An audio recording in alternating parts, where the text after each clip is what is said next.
Good day, everyone. Welcome. We are becoming transformed and moving forward.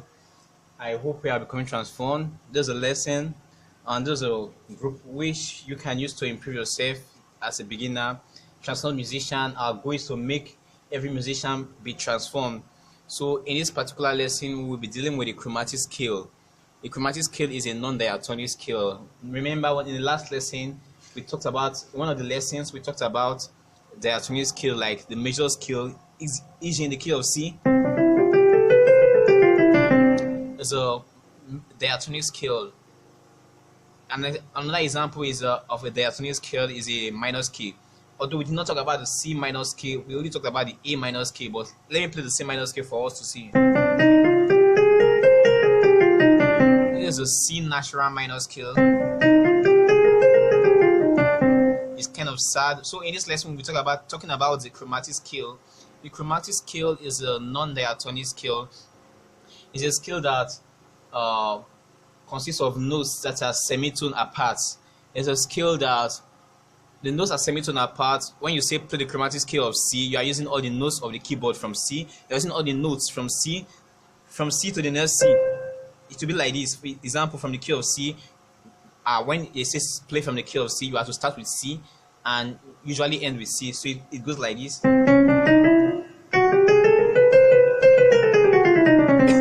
Sorry for that. We are playing all the notes. If you say play the chromatic scale of B flat, we talked about flat when moving backward in previous lesson. It goes like this. This is B. This will be B flat. Then it goes like this. The chromatic scale of B flat will be like this. Sorry. We are playing B flat and all the other notes of the keyboard. The other notes of the keyboard. So that's the chromatic scale. In this lesson, we'll be taking the chromatic scale using the term known as chromaticism. The chromatic scale, most times, we don't usually play all the notes of the chromatic scale. For example, when playing a song, then you start playing the chromatic scale, all the notes. Sometimes it does not sound, it's kind of weird to the ear, dissonant to the ear. But sometimes we use it in the term known as chromaticism. Using some of the notes of the chromatic scale, it can be used as passing notes. For example, let me play a song.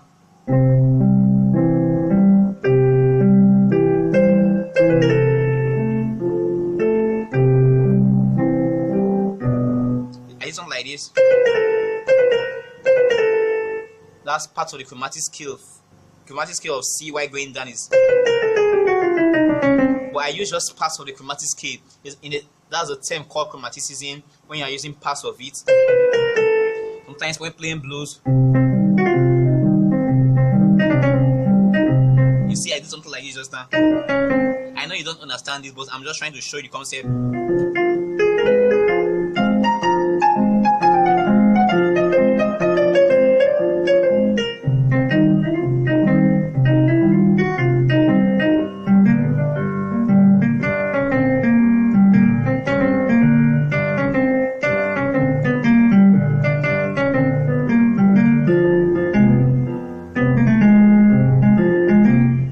The idea of the chromatic scale is a scale that every beginner should learn. Beethoven, in one of his pieces, fully made use of the chromatic scale toward the end of the song. We all know.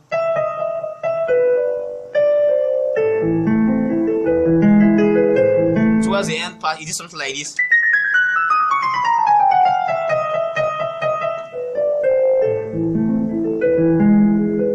Towards the end of the part, he used the chromatic scale. So it's a scale that you should learn as a beginner. It's a scale you should know because times you'll be using the chromatic scale.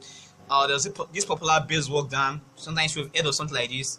You've heard of slows. Example. Part of the chromatic scale. We heard of things like this. It's a bass line. You see.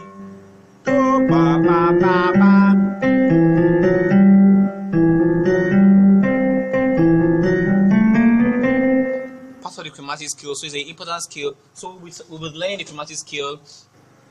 Now, one thing you should know is the finger pattern. The chromatic scale for the right hand and left hand make or utilize just 3 fingers. The finger 1, finger 2, finger 3. We talked about the fingers in one of the lessons. For the left hand, finger 1, finger 2, finger 3. So when playing the chromatic scale, remember that your thumb and your third finger only the third finger just eats all the black notes. All the black notes are meant for the third finger when playing the chromatic scale. Why this finger only comes to play when you are hitting a white note close to another white note. A white note after another white note immediately. E.g. F is after E, which is a white note, and this. But when starting, is wise to start with the thumb. So it goes like this. Thumb 1. I'll call the finger for you. Finger 1, 2, 3. So I'll be using finger number for you. So 1, 2, 1. Sorry, 1, 2, 1. Sorry for that. 1, 3, 1, 3, 1, 2. Then 3, 1, 3, 1, 3, 1, then 2 again. So that's how you play a chromatic scale. When you start from the key or any key, you follow the same pattern. For example, if you want to start with the key of A flat, it goes with the black hand, the third finger on the black note.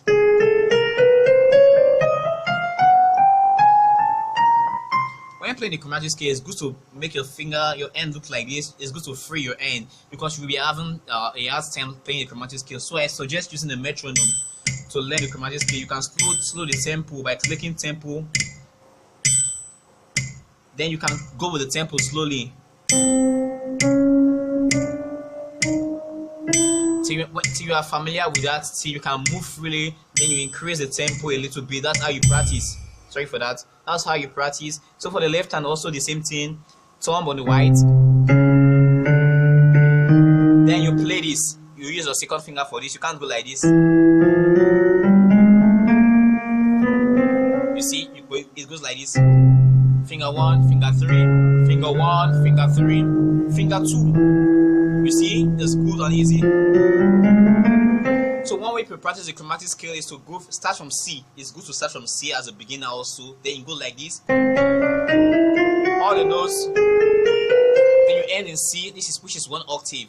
1, 2, 3, 4, 5, 6, 7, 8. So you go back. You see my hand.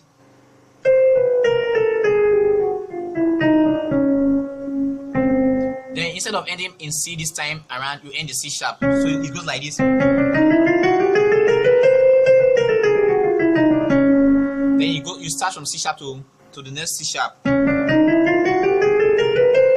you go back. Then D. Then you go back. So D. Then you go back.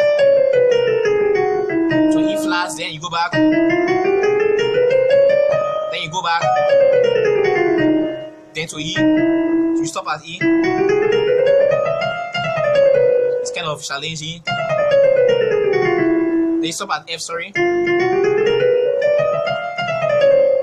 for that. I'm even finding it difficult. F sharp.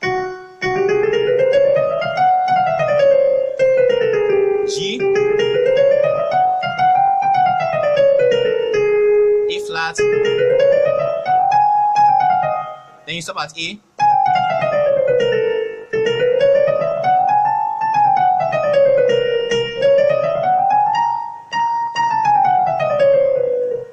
Then that's how you practice it slowly. You should do this. It's wise to learn the chromatic scale with the right hand, with the left hand separately. When through with the right hand, you learn with the left hand, which is called hand separation. Or when through with your left hand, you learn with your right hand.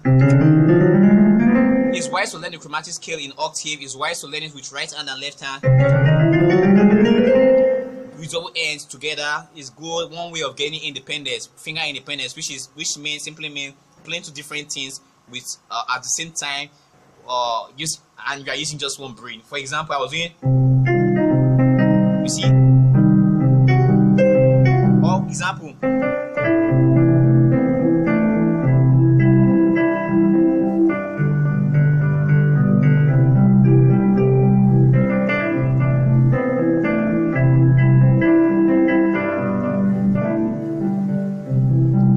Differently with my right hand and left hand. So that's the chromatic scale. When as time goes on, you will start utilizing it. As time goes on, you advance. In next lesson, we'll be doing a lot of exercises before going to the next chapter, which will be on chords, which every beginner wants to know how to play song. So it's good to learn and to practice the previous lessons, become strong in it. Then after the exercises, you become prepared to learn chord. So that's all for this lesson. Thanks. Do not forget to subscribe to this channel for more. There's a new channel and we'll be sending more. Thanks for your cooperation.